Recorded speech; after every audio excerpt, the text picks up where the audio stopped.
안녕하세요. 길동무와 함께하는 성서인문학 오늘 116번째 시간입니다. 저는 여러분을 대신하여 질문하고 함께 배워가는 진상쌤이고요. 그 질문에 재밌는 이야기로 답해 주시는 길동무 목사님 나와 계십니다. 목사님 안녕하세요. 네, 안녕하세요. 네, 목사님 지난 시간에는 그 사도 바울이 유대교에 대한 재해석에 대해서 저희가 이야기를 나눴잖아요. 네, 그 사도 바울의 그 재해석이 유대교의 그런 교리들을 수용하거나 타협하는 게 아니라 당시 유대교와 정면으로 충돌하는 그런 해석이었다는 거에 깜짝 놀랐거든요. 이제 이 재해석이라고 하는 단어가 자칫 그냥 뭐 비슷한 거 이제 이렇게 생각이 될 수가 있거든요. 기존의 해석과 크게 다르지 않은 좀 이제 이런 식으로 생각할 수가 있는데 비슷하다라기보다는 오히려 반대되는 그런 측면이 많이 있어요. 그건 이제 우리가 어디서 이렇게 볼 수 있는가라고 하게 되면은 복음서에서 우리가 만날 수 있는 예수님의 말씀이 곧 이제 유대교에 대한 재해석이에요. 네, 그렇죠. 살인하지 말라 하는 것을 너희가 들었으나, 이제 그건 무슨 너희가 들었으나라고 하는 것은 당시 유대교의 가르침을 말하는 거예요. 네, 당시 유대교에서 살인하지 말라라고 하는 것을 너희가 들었다. 그건 사람 죽이지 않는 게 살인이다.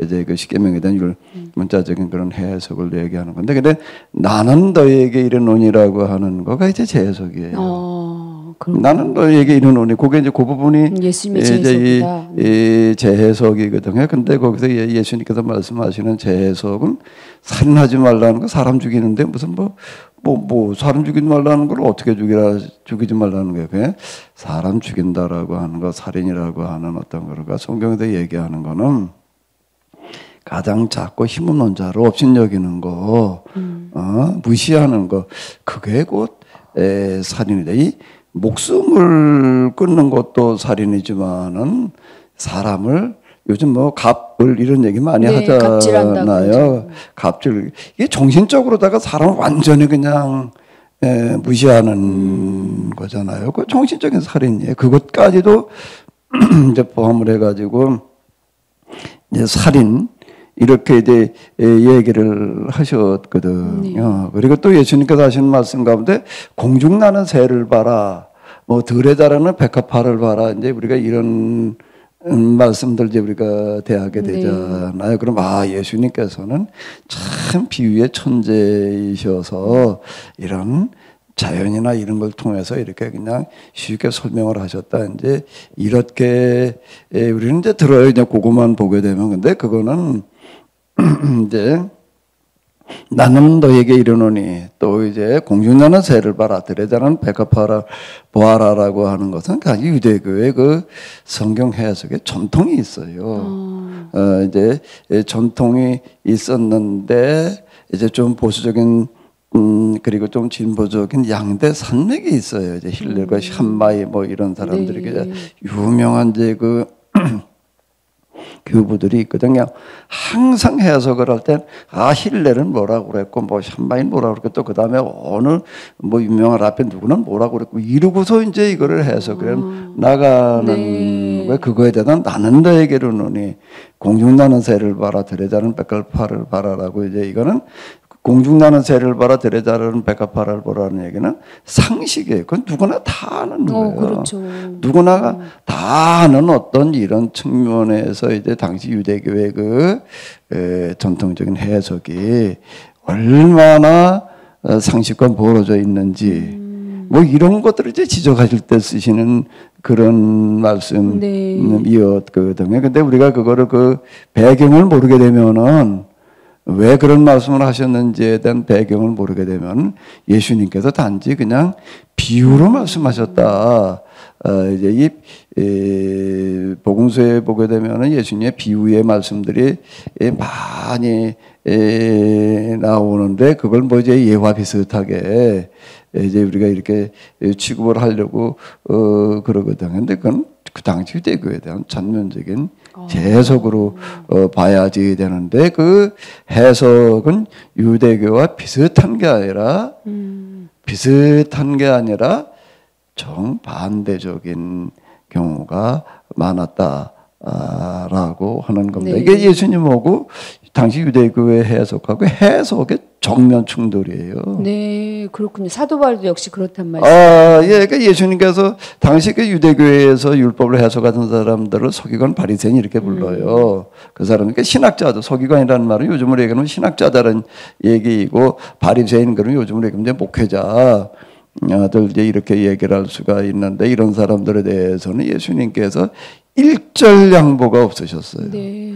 일절양보가 없으셔서 서기관 바리새인을 부르실 때는 그냥 서기관 바리새인이라고 얘기를 하지 않냐가 외식하는 소경된 인도자 스스로 어렵다 하는 자들 뱀들아 독사의 새끼들아 네. 이렇게 나가시는 왜 이게 왜 이렇게 아주 그냥 예수님께서 육중문자를 쓰셨다라는 게 잘 이해가 안 되는데 어떻게 뱀들아라는 말이 그 당시 유대교에서는 그건 뭐 뱀 독사 그건 이제 마귀 사탄 이런 얘기. 아예 예수님께서 너희 애비는 마귀다. 그 너희 애비라는 얘기가 서기관 바리새인 너희 애비는 마귀다라는 얘기는 뭔가 하면은 그들이 그렇게 이제 금과 북처럼 얘기하면서 그냥 권위의 상징으로 얘기하고 있는 기라성 같은 그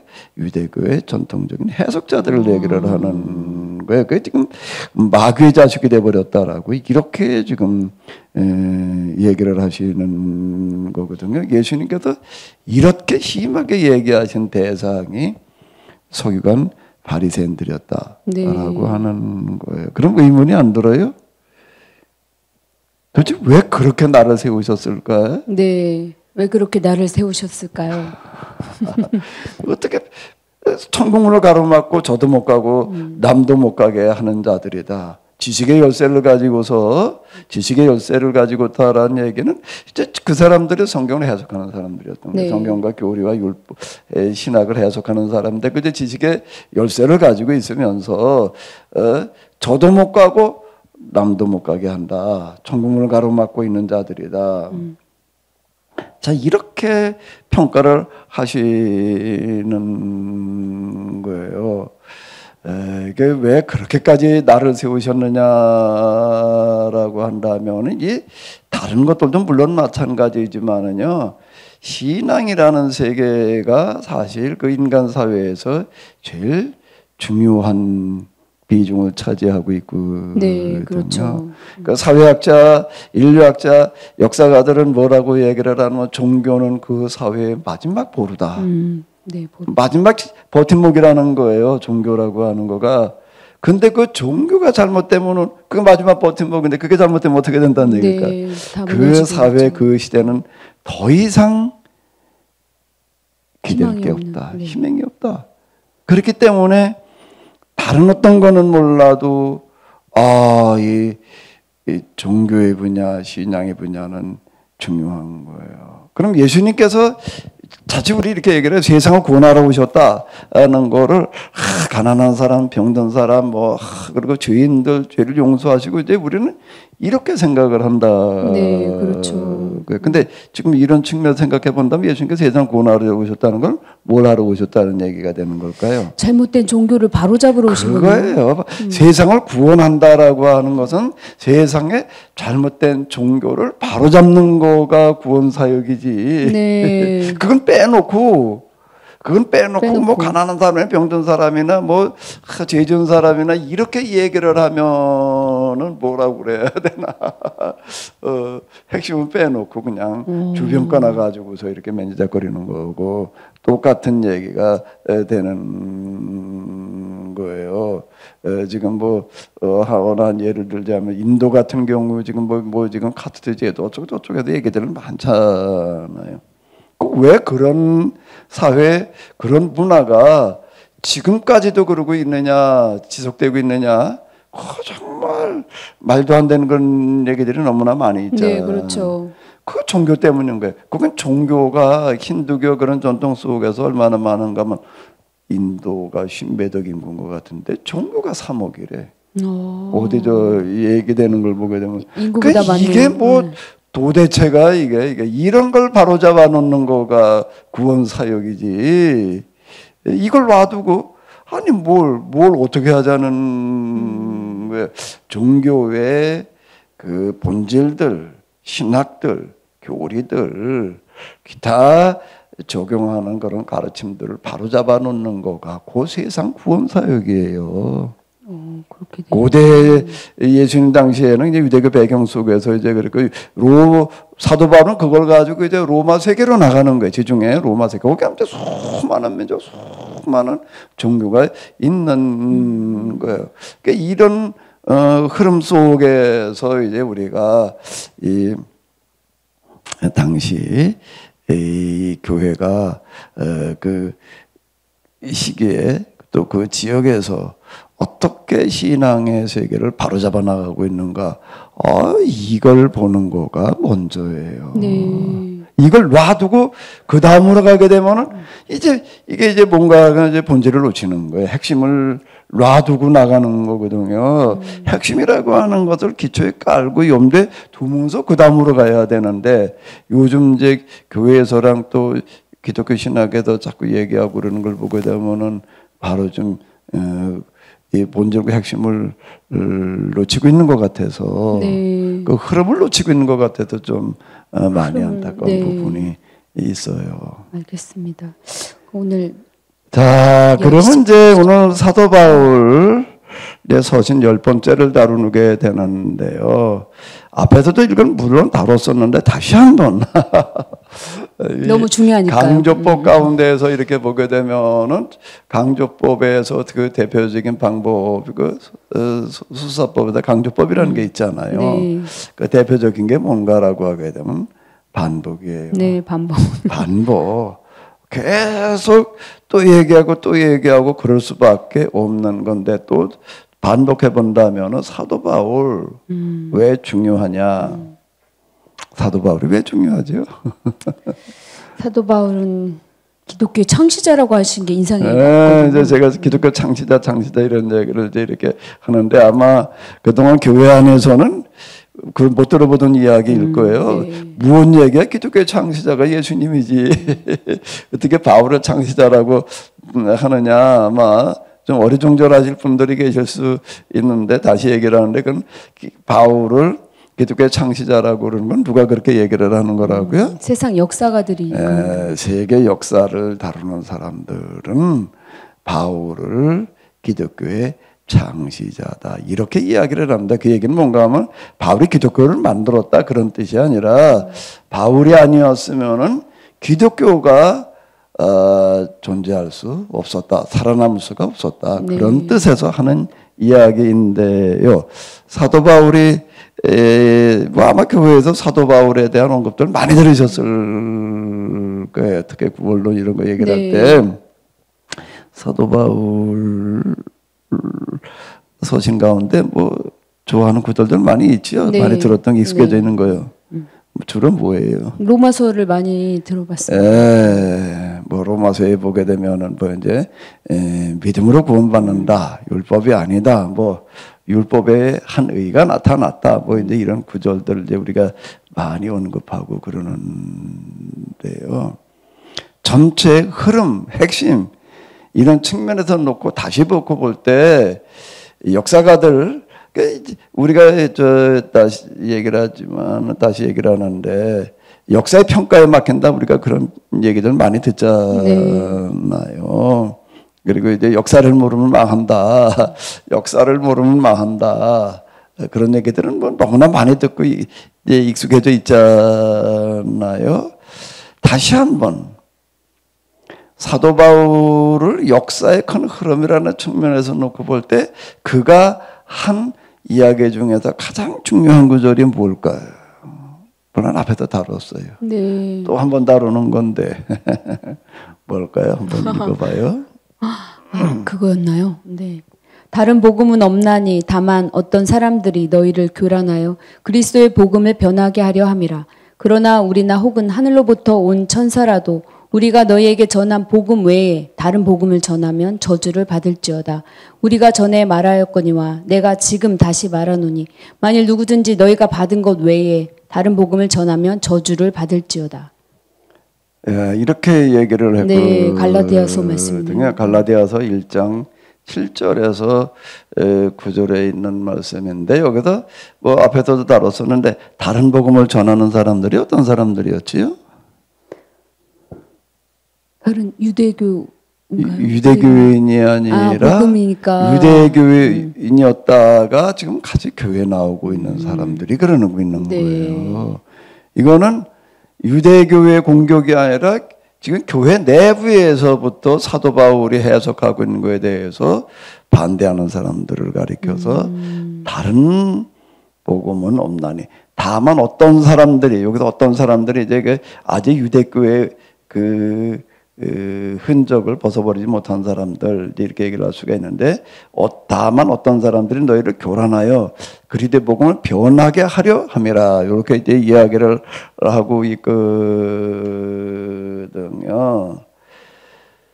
이 사도 바울의 중요성이라고 하는 거는 뭔가라고 하게 되면은 당시 교회가 복음이 당면한 가장 큰 위험을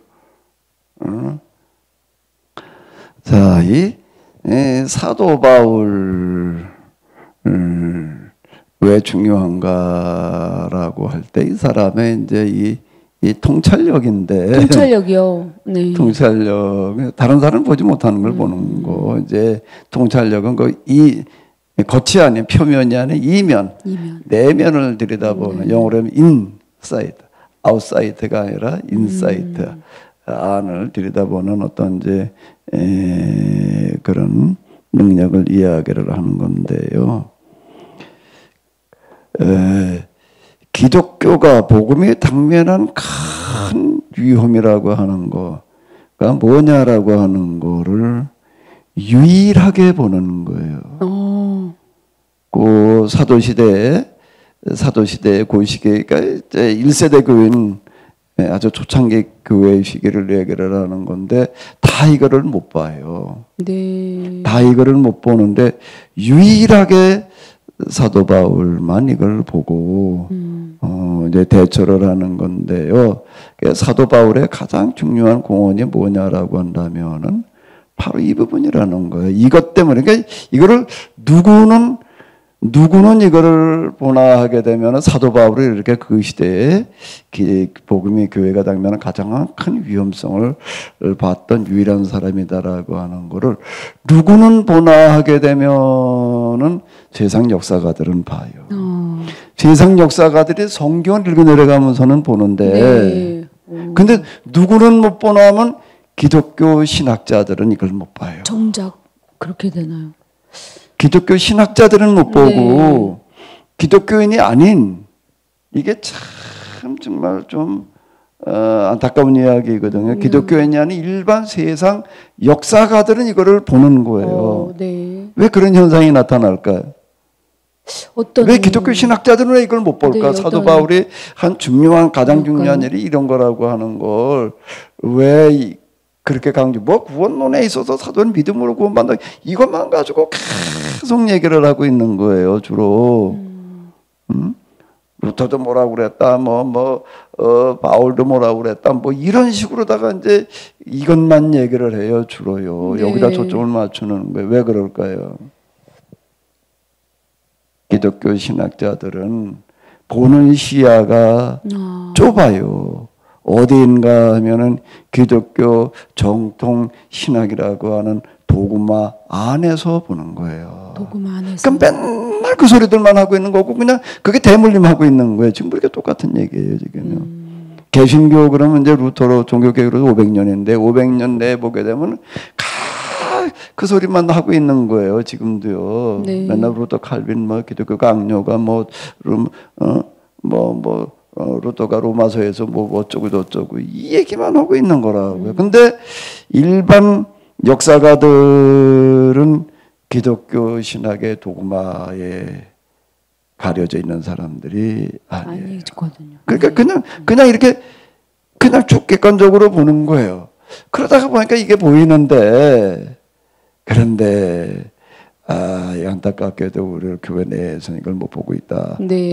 라고 하는 일입니다. 그 당시도 마찬가지예요. 그 당시도 마찬가지인 게 예수님의 제자들을 비롯한 1세대 교인들은 다 그냥 유대교라는 범위 내에서 일을 하는데, 근데 사도 바울 그 당시 이제 디아스포라 그 해외 유대교인들 우리 조금 이제 그래도 좀 나았고 세계적인 안목을 계속 가지는 사람들이었는데, 그 중에서 이제 사도 바울 그러게 되면 그런 헬라 문화와 로마 문화에 대한 어떤 그런 이해가 좀 있었던 사람이거든요. 그러니까 이 사람은 이제 세계적인 안목을 가지고 이거를 보는 거예요. 유대교 안에서 보는 게 아니라 우리가 우물 안의 개구리라고 그러잖아요. 네. 우물 안에서 맨날 하늘 쳐다보면 하늘이 동그란 줄 안다고요. 요만한 줄 알아 또 하늘이. 우물 안에서만 그냥 태어나서부터 올챙이 때부터 그냥 눈 뜨자마자 하늘을 그렇게 쳐다보고 거기서 저게 다 하늘인 줄만 알고 있다가 우물 안의 개구리 이렇게 얘기를 하는데 그게 똑같은 얘기가 되는 거예요. 이 세계적인 안목을 가지고 이제 이 보는 게 중요한데, 세계적인 안목이라고 하는 거는 그 종교의 도그마의 한계에 갇히지 않는 거를 말하는 거죠. 그 역사가라고 하는 거는 뭔가 하면 세상에 수많은 나라, 수많은 민족, 수많은 민원, 문화, 종교 그걸 다 다뤄야 되는 거예요. 네. 다 다루면서 그런 것들 속에서 이 종교는 뭘 얘기하는가, 뭐가 어떻게 다른가, 이제 이걸 보는 사람들이거든요. 그 사람들이 볼 때 사도 바울은 이 사람이 아니었더라고 한다면 기독교는 존재할 수 없었다. 이걸 이게 보이는. 네, 오히려. 우리가 지금 여기서 좀 필요한 거는 우리의 좀 시야를 넓히는 거예요. 네, 시야를 좀 넓혀가지고 전체 흐름 속에서 전체 흐름이라고 하는 거가 기독교 신학의 이스라엘 역사, 기독교 신학 흐름만이 아니라 다른 세계 역사 흐름 속에서 우리가 이걸 같이 부어나가는 게 중요한 거예요. 네, 그러니까 이제 이 구절이 제일 중요하다. 사도 바울이 한 여러 가지 말씀이 있지만은 이거를 뭐라고 얘기를 할 수 있는가 하면 기독교 독립 선언문이에요. 네, 기독교 독립 선언. 이건 앞에도 얘기했던 건 이제 한번 또 반복을 하는 건데요. 이제 앞에도 이미 흐름은 좀 다 이제 몇 번 얘기를 해서 이제 조금 이제 구체적으로 들어가서 하나하나를 이렇게 살펴 보는데요.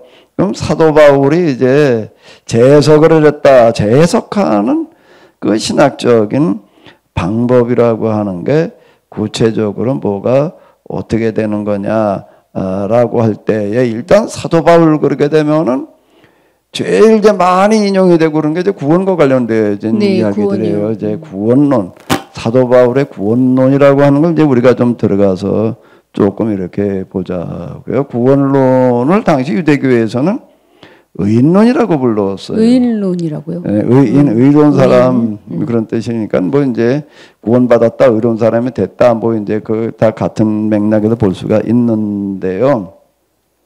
사도 바울은 뭐라고 얘기를 하는가 하면 율법이 아닌 복음으로 구원받는다라고 이렇게 얘기를 하고 있어요. 네. 그 율법이 아닌 복음으로 구원받는다, 믿음, 은혜로 구원받는다, 이제 이런 표현을 많이 쓰고 있거든요. 많이 이제 특히 로마서, 이제 갈라디아서도 그렇고 로마서도 그렇고 이제 이렇게 얘기를 해요. 그 이제 로마서 3장 이하, 20절 이하 뭐 도처에도 많이 있지만은 이제 이런 걸 좀 이제 우리가 이렇게 보려고 그러는데 이걸 좀 봐야 될 것 같아요. 네.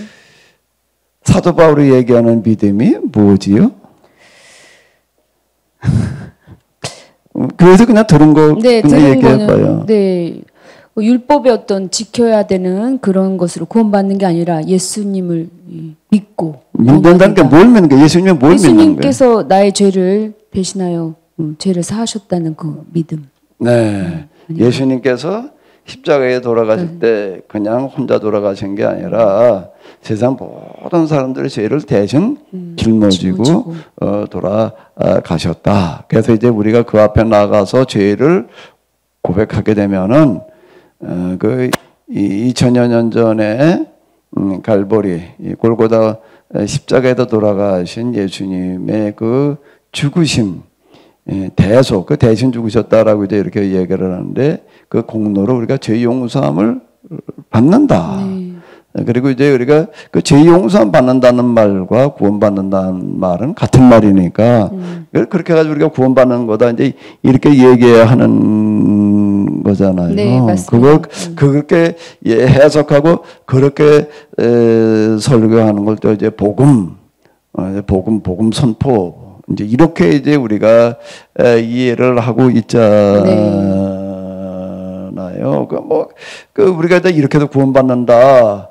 그 십자가 대속 구원론, 십자가 이제 우리는 계속 이렇게 이야기를 하는데, 그 이거에 대해서 아무런 이의가 없어요. 교회 안에서는요. 왜 그럴까요? 이게 지금 현재 기독교 정통 신학에서 말하는 구원론이기 때문에 네. 정통 신학에서 말하는 구원론이 십자가 대속 구원론이에요. 네, 그렇죠. 십자가 대속 구원론 그래가지고 순환주간 뭐 이제 뭐 이런 것도 그렇게 이제 우리가 중요하게 여기고 이제 그러고 있는데 그러면 이제 우리가 여기서 뭘 좀 물어볼 필요가 있을까? 물을 필요가 있을까요? 물을 필요는 네, 너무 강력한 구원. 뭘 물어묻기 그냥 그대로면 되는 거지. 당연하죠. 믿음의 참. 이제 이렇게 그걸 지금 우리가 그렇게 얘기하는 걸 복음주의라고 그러는 거예요. 복음주의. 현재 우리 개신교 교단들 무슨 장로교, 감리교 무슨 뭐 다 할 거 없이 다 이제 이게 정통 구원론이어서 이제 복음주의 교단 네. 이제 이렇게 얘기를 할 수가 있거든요. 개신교는 다 이제 이런 구원론을 가지고 있다라고 이야기를 할 수가 있어요. 그리고 이것도 뭘 다시 묻기는 그냥 뭘 물어요? 이제 믿는 거지. 우리가 그리고 이제 예수님의 십자가의 고난에 동참하는 거, 그러니까 사랑을 실천하는 거, 선교하는 거, 이제 이게 중요한 거지. 이제 이러고 넘어가거든요. 네. 이러고 넘어가는데 넘어갔다고요? 그러고 넘어가고 있는데 그런데 여기다 잠깐만. 네. 그러니까 다시 무슨 딴지를 거시려고 보자는 거예요. 네. 물어보자는 거예요. 사도 바울은 도대체 왜 그런 말을 했을까? 왜 그런 말을 했을까? 그리고 사도 바울이 그렇게 말하는 거는 그 당시에 사도 바울이 말하던 그 초기 기독교 1세대 초기 기독교 그 상황에서 무엇을 말하는 것일까? 이걸 이제 우리가 좀 다시 한번 물어볼 필요가 있어요. 네. 이 부분을요. 사도 바울이 왜 그렇게 말을 했을까? 그거를 이제 다루고 있는 게 그의 로마서예요. 이거는 이제 로마서에서 주로 이제 우리가 이에 대해서 대답을 찾아야 되고, 로마서를 다루는 신학책은 로마서를 해석한 로마서를 가지고 설교한 책은 뭐 너무 많아. 어마어마하게 많아가지고 뭐 아마 신학 서적들 가운데에도 제일 많은 게 로마서를 다루는 책이 아닐까라고 할 만큼 많이 나와 있어요. 근데 그렇게 많이들 다뤄놨는데 무엇 또 다시 볼 게 있다고 그러냐라고 이제 이렇게 우리가 생각이 들 수 있는데 이제 여기에 다시 한번 생각을 해보는 거예요. 이제 이걸 다시 생각해 본다라는 거는 우리 기독교 특히 개신교의 복음주의적인 그걸 이제 구원론 그거를 이제 구속사 구원론 구속 대속이라는 말이나 구속이라는 말이나 이제 같은 얘기인데 대속이라는 얘기는 무엇을 염두에 두는가라고 하게 되면 옛날 노예 시절에 한 번 노예가 된 사람은 벗어날 길이 없어요. 네. 노예가 그때 이제 그 매매를 할 때거든요. 네. 그러니까 노예 한 사람의 가격이 대략 이제 소나 말 5필에 해당되어서 그 요즘도 소 한 마리 뭐 작은 가격이 아니겠지만 그래도 소 한 마리 해볼 만해. 요즘 저는 몇백만 원 가더니 요즘 얼마나 더 가나 모르겠네. 그래도 어쨌든 차값보다는 싸니까 차들보다도 뭐 차 다 가지고 사니까 요즘은 경제 규모가 커지고 그래서 그렇죠. 옛날에는 소 그러면은요 어마어마한 재산으로 들어갔어요. 네, 그렇죠. 소가 없으면 이 농사일을 못하고 뭐 이제 그러고는 그 5필에 해당되어지는 게 몸값이에요. 그러니까 한번 노예로 전락하게 되면은요, 노예는 자기 게 아무것도 없는 거예요. 네. 자기 몸뚱아리는 내 게 아니니까 자기 재산이 아무것도 없어요.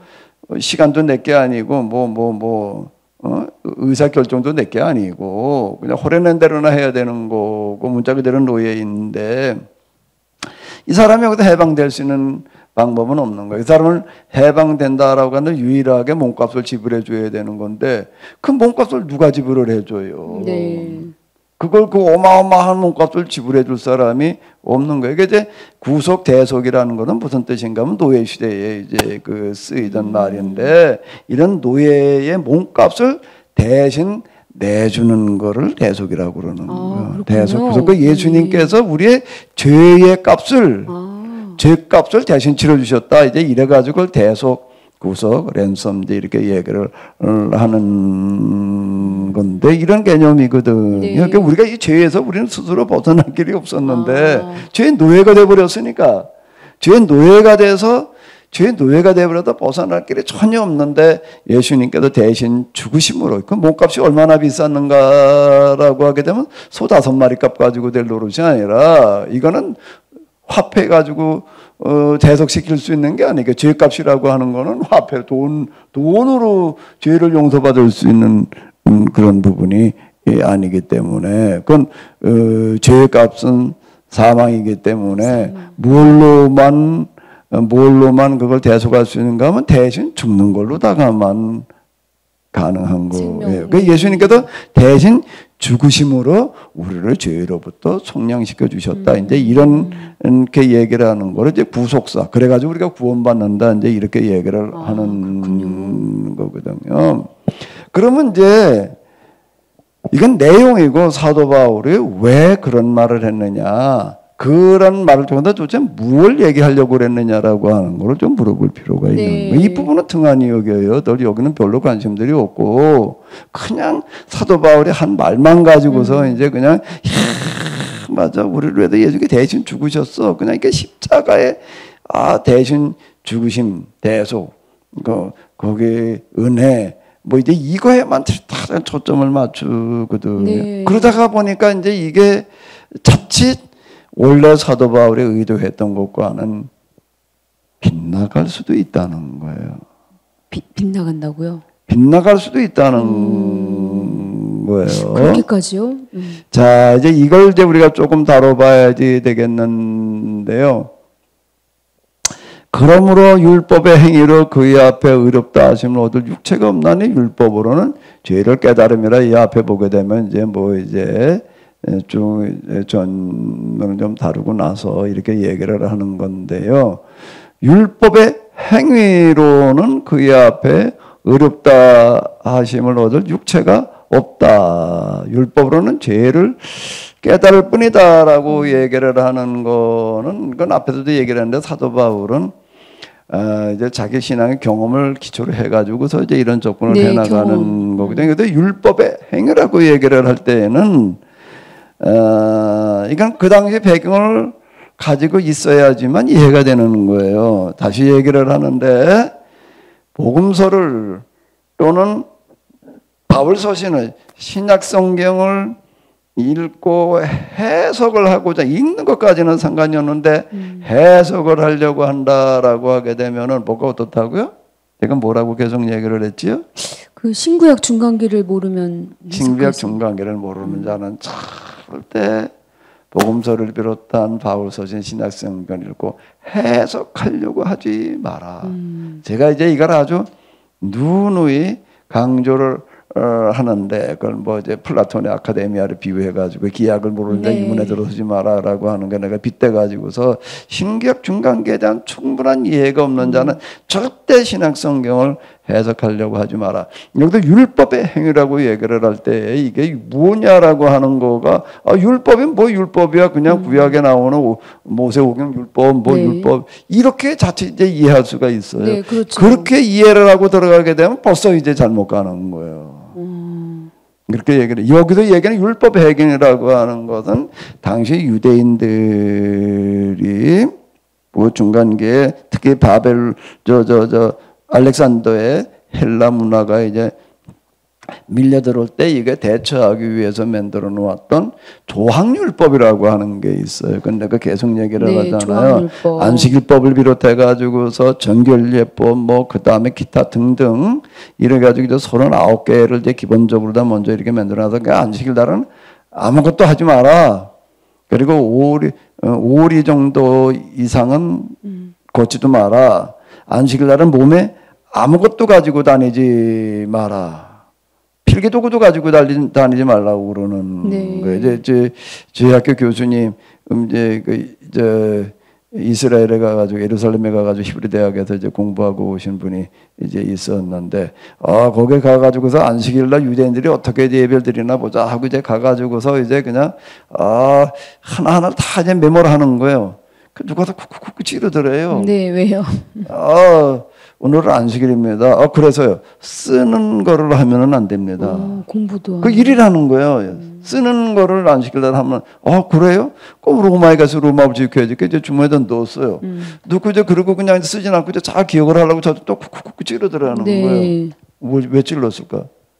글쎄요. 오늘 안식일입니다. 그래서 안식일날은 이런 필기도구를 비롯한 일체의 그 어느 것도 몸에 지니고 다니면 안 됩니다. 바늘 하나 꽂고 다니면 안 됩니다. 네. 이렇게 얘기를 그래서 꺼내놨다는 거예요. 꺼내놨다 이렇게 이제 이야기를 하더라. 그때는 그랬는데 요즘은 또 달리 들려오는 얘기가 안식일 날은 유대인들은 엘리베이터의 버튼을 안 누른다. 또 전기 차단기가 떨어져도 그걸 올리지를 못한다. 왜 이거 올리는 게 일이니까 지금도 그렇게 하고 있다. 네. 라고 하는 거예요.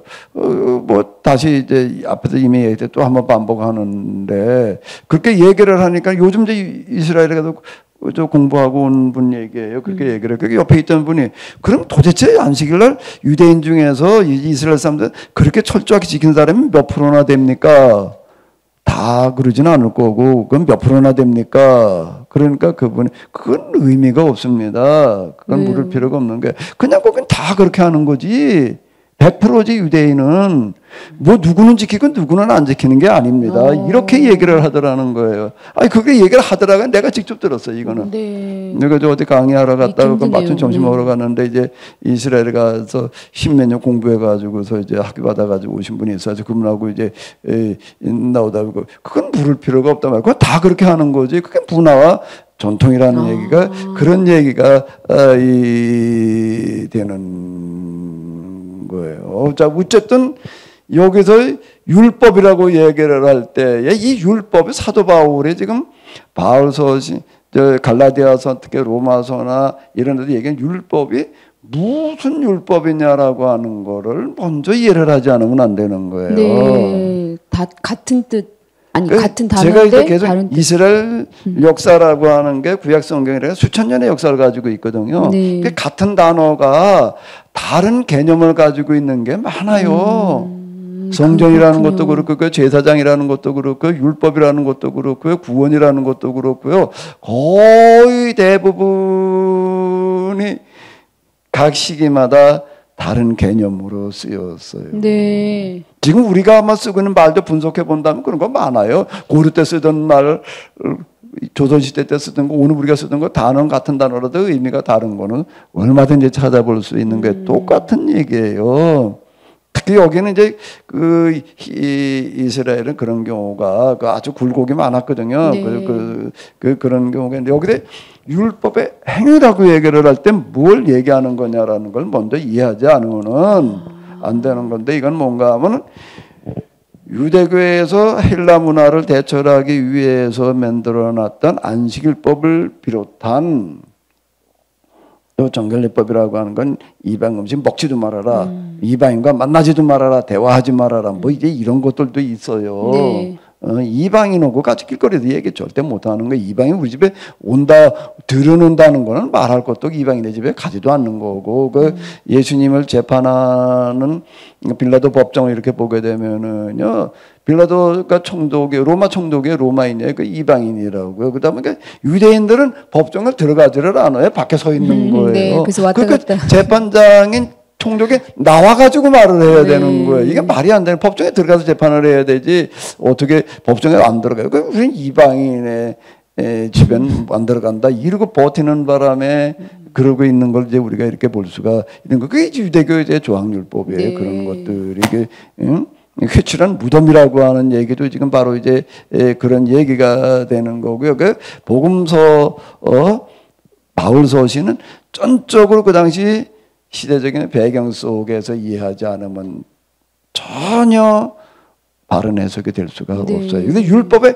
행위라고 얘기를 할 때에는 유대인들이 아주 금과옥조처럼 여기고 있는 안식일법, 정결례법, 뭐 예수님 그 이야기 가운데 보게 되면 식사하지 손을 안 닦았다고 뭐라고 막 그러는 거 있어요. 그게 그 당시 유대인들이 지키는 정결례법이라고 하는 거예요. 근데 이런 건데 이제 헌금하는 것도 보기도 유향과 채소까지 11조를 드리는 식으로 다 이렇게 하는 어떤 이런 건데, 그거 그렇게 당시 유대인들이 조항으로 만들어 가지고 지키던 그거 가지고서는 하나님 앞에 어렵다 하심을 받을 유체가 없다. 그거 가지고서 구원 못 받는다. 그걸 얘기를 하는 거예요, 지금. 그런가요? 신해산, 그럼 구약의 신해산 율법과는 다른 의미네요. 그 율법 또는 우리가 뭐 아무리 선한 걸 해가지고 구원받는 게 아니고 이렇게 말하게 되면은요, 특히 그렇게 이걸 가지고 이렇게 해석하면서 우리가 선하게 산다고 구원받는 게 아니고 이렇게 말하게 되면은 완전 딴 얘기가 되는 거예요. 그런 설교 최근까지도 저는 들었는데요. 선하게 사는 것 가지고 구원받는 게 아니다라는 말을 하면은 사도 바울의 말하려고 하는 거고는 반대가 되는 거예요. 그런가요? 율법의 행위라는 얘기가 선하게 사는 율법의 행위를 율법이 선하게 살라는 얘기고, 그 선하게 살라는 말, 그거 선하게 살려고 하는 노력 가지고 구원받는 게 아니다. 이렇게 해석을 하게 되면은 이거야말로 뭐가 되는가 하게 되면은 당시 유대교적인 배경과는 상관없이 말을 하는 거예요. 플라톤이 기하학을 모르는 자는 이문에 들어서지 말아라라고 얘기했던 거고 똑같이 제가 신약 중간기에 대한 충분한 이해가 없이는 절대 신약 성경을 해석하려고 하지 말라는 얘기가 그 얘기가 되는 거예요, 지금요. 그런데 제가 들은 모든 설교는 다 이렇게. 그게 그러니까 뭔가라고 하게 되면 금방도 얘기를 하는데, 루터 이후에 형성된 개신교 구원론이라고 하는 정통 교리가 있어요. 그 교리를 중심으로 신앙생활을 하려고 하는 것을 도구마라고 그러는데, 개신교 구원론 도구마 속에서 얘기를 하다가 보니까 다 그냥 똑같은 그런 소리들을 하고 있는 거예요, 지금요. 네. 그러니까 여기부터 벌써 잘못됐어요, 이게 지금. 그 율법으로는이라고 얘기를 할 때 율법의 행위, 그렇게 여기서 얘기할 때 율법은 이제 또 조금 좀 다른 의미예요. 이건 조금 넓은 의미예요. 율법의 행위라고 얘기할 때 그 조항율법을 네. 말하는 거고, 율법의 행위라고 하는 이런 부분들, 율법으로는 죄를 깨달음이다라고 얘기를 할 때 이게 1차적인 율법의 행위는 이제 그 조항율법을 말하는 네. 거고, 여기도 율법으론이라고 얘기를 할 땐 신해산 율법을 비롯한 이제 이런 율법들까지 조금 더 넓게 얘기를 하는 의미. 부분이 있는데, 사람은 아무리 해도 철저하게 율법대로 살아가지고 구원받을 방법이 없다. 요걸 얘기를 하려고 그러는 네. 거예요. 그러니까 지금 이 부분을 얘기를 하는 거는 뭔 계기가 되는가라고 하게 되면, 당시 유대인들은 그 조항율법, 안식일법, 정결례법, 먹는 거, 뭐 기타 등등 여러 가지, 그게 이제 서론학과에서 계속 이제 분화돼서 이제 늘어나는 거예요. 이제 수백 가지 조항으로 늘어나게 되는데, 그것들을 철저하게 지키는 그거 가지고 구원받는 게 아니다라는 걸 얘기하려고 그러는 거예요. 그 율법을 지키는 행위라고 얘기를 할 때는 공로를 말하는 거예요. 그걸 가지고 구원받는 게 아니다. 사도 바울이 그걸 가지고 구원받아 보려고 어마어마하게 노력을 했었다. 뭐 이제 그건 앞에서 얘기를 했던 거잖아요. 네. 그걸 지금 얘기를 하고 있는. 네, 그렇군요. 뭐예요. 그럼 이제 그렇게 21절에 이렇게 나가 이제는 율법에 하나님의 한 의가 나타났으니. 율법과 선지자들에게 증거를 받은 것이라 이제 이렇게 나가는 어떤 이제 이런 건데요.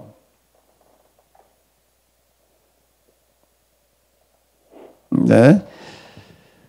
조금 이제 좀 현대어로 번역을 해놓은 거 다시 이렇게 보게 되면 그러나 이제는 율법과는 상관없이 하나님의 의가 나타났습니다. 그것은 율법과 예언자들이 증언한 것입니다라고 이제 이렇게 얘기를 하는 건데 율법 외에 하나의가 나타났다는 것은 꼭 그리스도 예수 그리스도를 믿음으로 말미암아 모든 믿는 자에게 미치는 하나님의 의인이 차별이 없느니라. 그런데 하나님의 의는 예수 그리스도를 믿는 믿음을 통하여 오는 것인데 모든 믿는 사람에게 미칩니다. 거기에는 아무 차별이 없습니다. 이제 여기 아무 차별이 없다라고 하는 건 당시 이제 이방인과 유대인을 아주 그냥 엄격하게 구분을 해놨었다라고 하는 건 먼저 선민의식을 네. 얘기를 했었잖아요. 이제 거기에 구분이 없다 이제 요걸 얘기를 하는 거예요. 이방인과 유대인 간에 구분이 없다 이제 요걸 얘기를 하는 건데요. 예수님을 그리스도로 믿는다. 예수 그리스도 예수님은 그리스도다. 그리스도이시다라고 꾸짖어가지고 예수 그리스도 이렇게 얘기를 하는 거거든요. 그러니까 인간의 의와 여기서 이제 두 의가 있는데 율법을 지키는 인간의 의가 있고 하나님의 의가 있다는 거예요. 네. 하나님의 의가 있는데 인간의 의라고 하는 게 인간이 율법을 지켜서 행해서 얻은 의 공로를 말하는 거고 공로 인간의 공로로 내가 율법 지금 공로로 구원받겠다 이제 그거는 불가능하다라고 지금 얘기를 하는 거예요. 하나님의 의라고 하는 거는 꼭 하나님의 의가 뭐야? 하나님의 의로 오시지 뭐 근데 뭐 하나님의 의라는 게 좀 뭐냐라고 할 때 하나님의 의라고 하는 거는 인간은 아무리 노력을 해도 율법의 행위로는 또는 뭐 선한 삶으로 구원을 얻으려고 하는 거에는 한계가 있는 거예요. 네. 그걸 다 지켜야 되니까, 다 행해야 되니까. 지킬 수가 없다는. 그게 인간의 의예요. 하나님의 의라고 하는 거는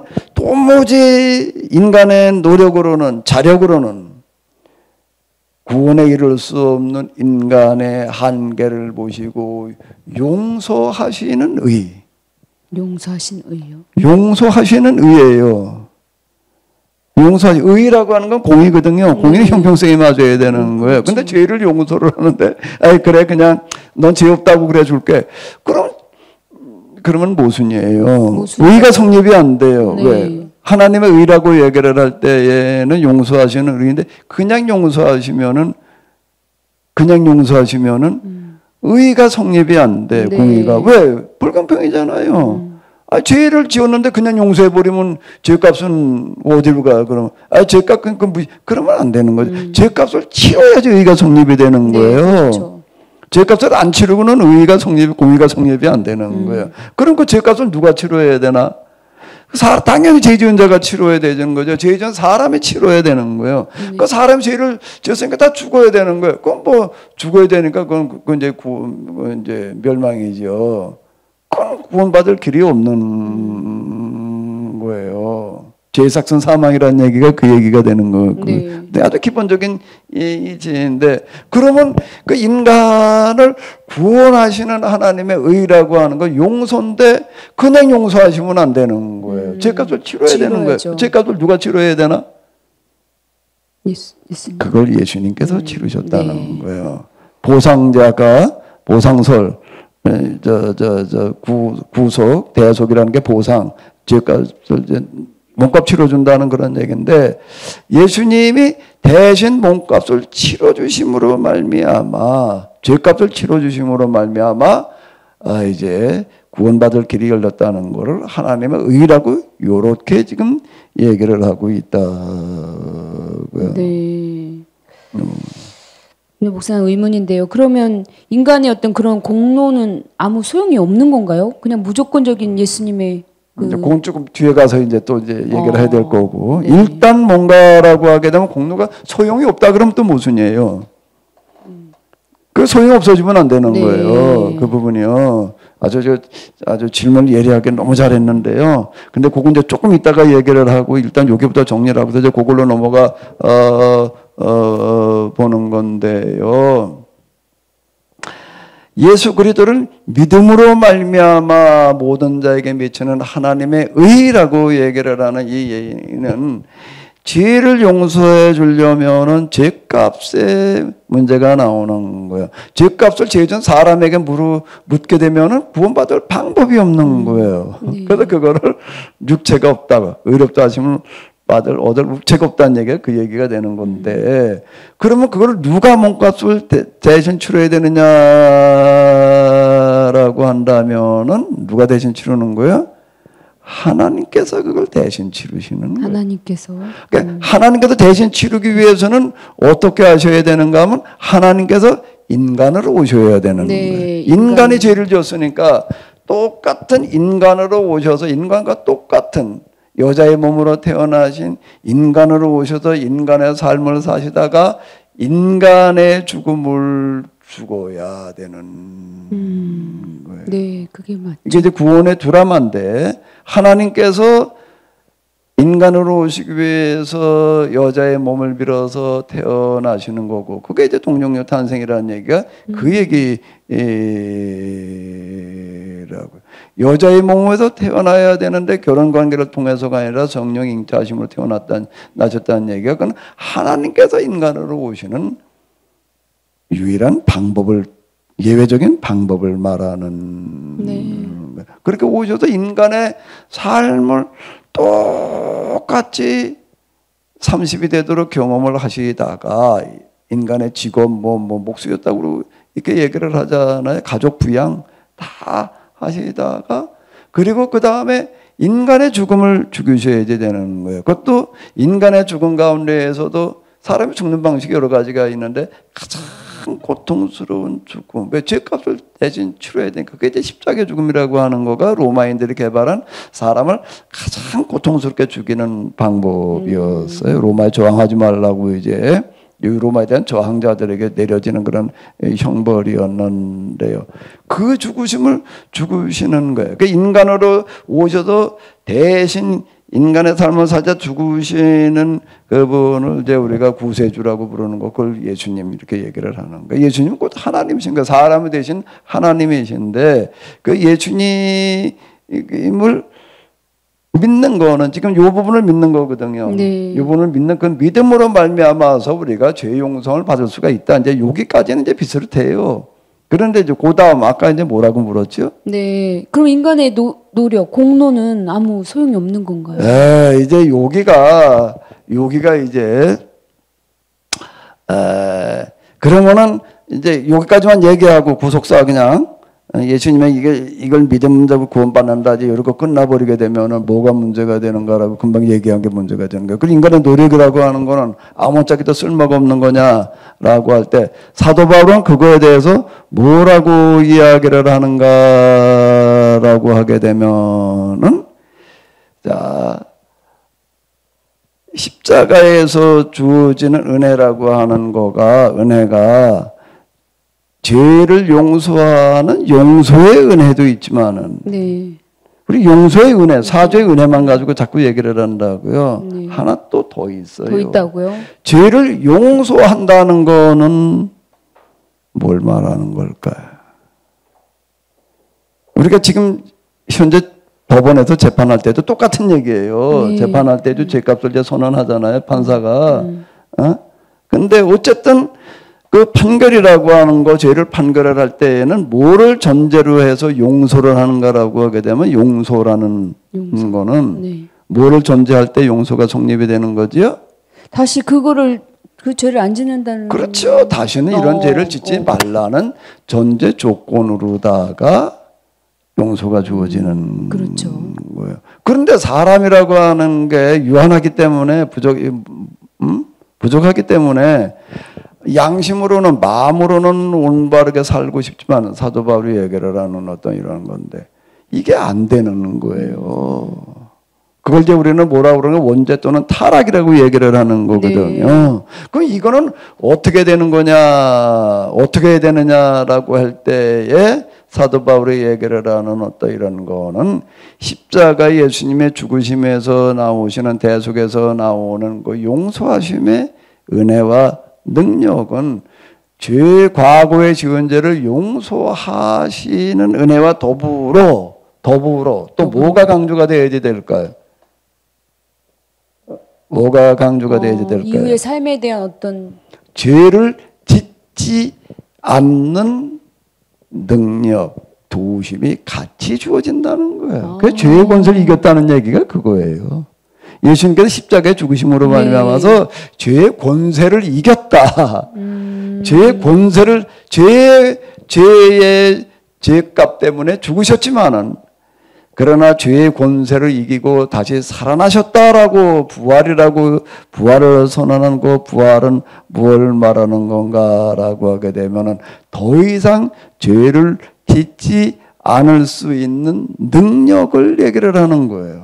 그렇게 되나요? 그 능력이라고 하는 거가 뭔가 하면은 도우심이에요.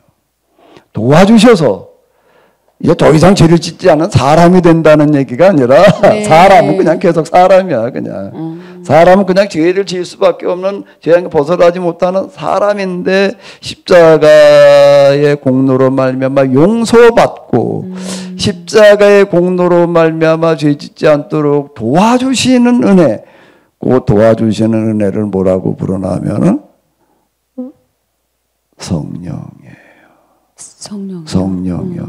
성령님께서 도와주심으로 말미암아서 이제는 더 이상 죄의 노예가 되지 않는다라고 이렇게 얘기를 하는 거예요. 네. 그래서 이제 성령으로 말미암아 도와주셔서 우리가 그 다음에 더 이상 죄 짓지 않는 삶으로 살아갈 수 있다. 그래서 그걸 뭐라고 그러는가 하면 성령의 열매라고 이렇게 얘기를 하는 거예요. 그래서 사도 바울 서신에 성령의 열매 얘기가 네. 많이 있잖아요. 특히 갈라디아서에서 이제 그런 거 얘기를 많이 하고 그러고 있는데 쭉 이제 이렇게 열거하고 있잖아요. 그러면 결국에 가서는 믿음으로 구원받는다라고 사도 바울이 얘기를 하는 거는 율법 조항을 지키는 조항율법을 지키는 공로로 구원받는 게 아니라는 이야기이고 네. 예수님의 십자가를 통해서 주어지는 용서의 은혜로 구원을 받는 거다라고 얘기를 하는 건데 그 용서의 은혜라는 얘기가 거기서 다가 아니고 구원이 거기서 끝난 게 아니에요. 끝난 게 아니라고. 용서 받았다고 끝난 게 아니에요. 그러니까 이게 구원 받았다고 그러면 안 돼요. 용서 받은 것과 동시에 이제 그 다음에 뭐가 어떻게 무슨 일이 진행되어진다고요? 더 이상 죄의 노예가 되지 않도록 도우시는 은혜 가운데에 성령님의 도우심 가운데 이제 더 이상 죄의 노예가 되지 않고 선하게 율법의 말씀대로 살아갈 수가 있다라고 하는 거예요. 그렇게 율법을 살아가는 삶으로 구원받는다 이렇게 얘기를 하는 거예요. 네. 성령의 도우심으로 살아가는 삶으로 구원받는 거다. 이렇게 얘기를 하는 게 로마서 바울서. 갈라디아서에서 성령의 열매 그렇게 많이 얘기를 하고 그런 있잖아. 뜻이에요. 근데 교회에서는 단번에 그런 어떤 그 용서받고 그 순간에 구원이 네. 끝난다고 얘기를 해요. 그러니까 이제 이게 그 사도 바울이 이걸 왜 이렇게 얘기를 했느냐, 이걸 뭘 말하려고 그랬느냐라고 하는 거에 대해서 이게 우리가 온전한 이해가 미비하다 보니까 그런 현상이 나타나는 거예요.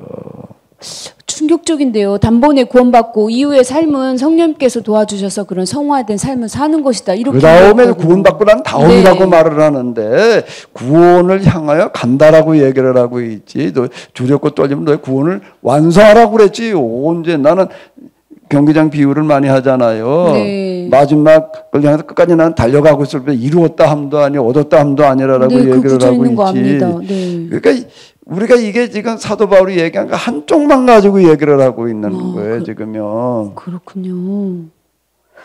이제 그 부분이 참 이제 안타까운 어떤 이제 이런 건데요. 자, 로마서 3장 20절 이하 뭐 사도 바울 서신 이제 여기저기 그런 것들이 많이 흩어져 있다라고 하는 거고요. 이거는 유대교 의인론. 유대교인. 네. 네. 유대교 조항율법을 준수하여서 구원받겠다라고 하는 그런 배경 속에서 그게 아니다. 네. 그래서 사도 바울이 얘기하는 강조하려고 하는 건 복음. 율법의 완성이라는 얘기는 난 율법 피하러 온 거, 율법과 선지 피하러 온 것이라 완성시키러 왔다는 네, 얘기는 율법의 행위를 통해서 구원받는다는 얘기예요. 네.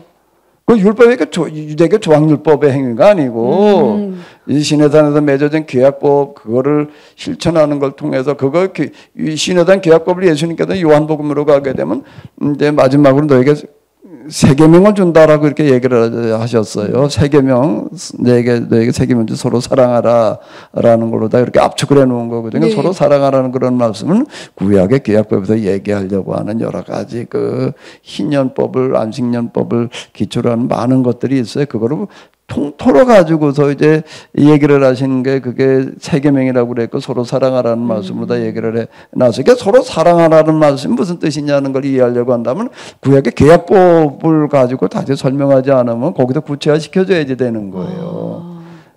율법의 완성이라는 얘기는 복음의 율법의 완성이라는 율법을 실천하는 실천으로 구원받는 거라는 네. 얘기가 되는 거지. 그건 아니 율법의 완성이라는 게 율법의 선지자들의 행동을 촉구하는 건데 율법이라고 하는 거가 두 율법이 있는 거예요. 시내산 율법이 있고 유대교 율법이 네. 있는데 사도 바울이 유대교 율법의 행위를 지키는 거 가지고 구원받지 못한다 이렇게 얘기를 하는 거거든요.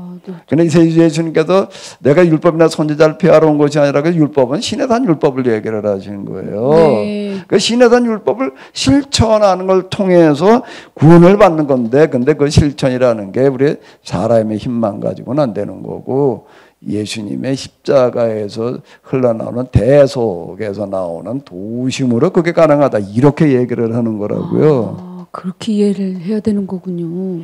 그래야지 이 복음이라고 하는 거가 율법의 실천이라고 그래야 되는 거지. 네. 실천 없이 구원받는다 그러면은요 이게 말장난이 되는 거예요. 말장난이요. 결국에도 실천으로 구원받는 건 무슨 실천이냐가 중요한 거고 어떻게 실천하느냐라고 하는 게 중요한 거죠.